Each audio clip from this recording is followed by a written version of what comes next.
Hey everyone, today I'm going to be showing you how to make spinning water drops. I read a research paper a while ago in which scientists were able to make water spin extremely fast by dropping it on a super hydrophobic surface that had a specific pattern on it. With this method, they could get water droplets to spin up to 7,300 RPM.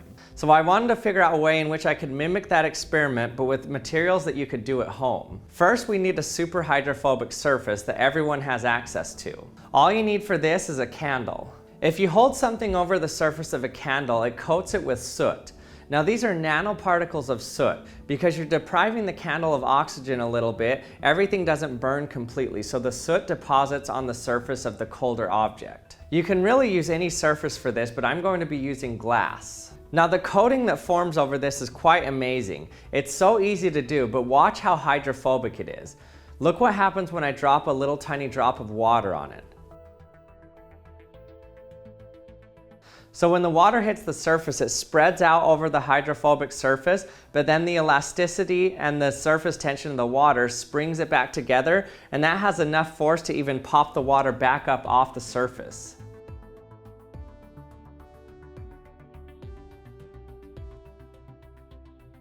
Now here's where the cool part comes in. If you have a specific part of that surface that isn't hydrophobic, that means that some of the water will stick to that little part that's not hydrophobic. And this means you can manipulate the water to bounce the direction that you want. For example, if I scratch in a little semicircle here, it will stick to the semicircle and cause it to fly the direction of the semicircle.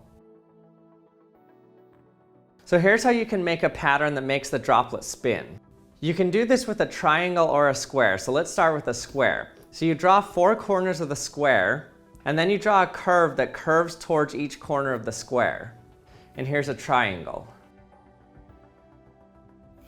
So I just have a syringe with a tube on it, held in place right here, so that when I move the syringe or do anything, it doesn't move this location. And I found out exactly where it's hitting on this sponge here, and then you just slide it right where you need it. So once you make a pattern like this, an amazing dance happens. Let's see if we can actually get our water droplet to spin when it hits the surface. Here we go.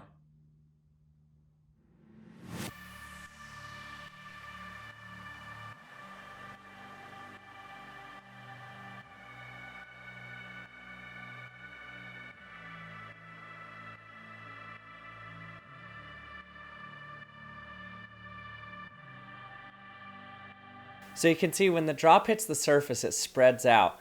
But on the locations where there's no soot, the water sticks to it more and holds on to it. So it gets stretched out more in these 4 locations located here. And each of those 4 points are angled in the same direction like a fan blade. And so when they release, the elasticity spins it in the clockwise direction. Now this is 1,000 frames per second, so the drop is spinning extremely fast here. Also in this shot, you can see the small drop that gets left right here is blinking really fast. That blinking is actually a little bit of soot that got caught up in the droplet. So even though it's spherical, it's still spinning. So that angular momentum got contained in the spherical drop. In the experiment I showed, the surface is stationary and the droplet hits it and the droplet spins. But if you actually had a free-floating surface and dropped the water droplet on it, it would spin the surface instead of the water droplet.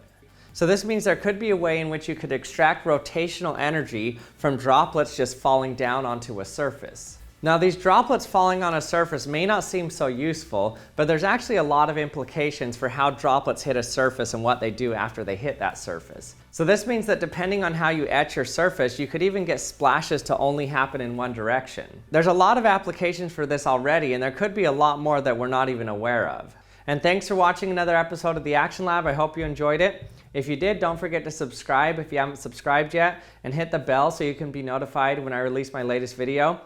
And check out Action Lab Shorts. It's my new channel where I do videos similar to this channel, but I do them a lot shorter in less than a minute. And thanks for watching, and I'll see you next time.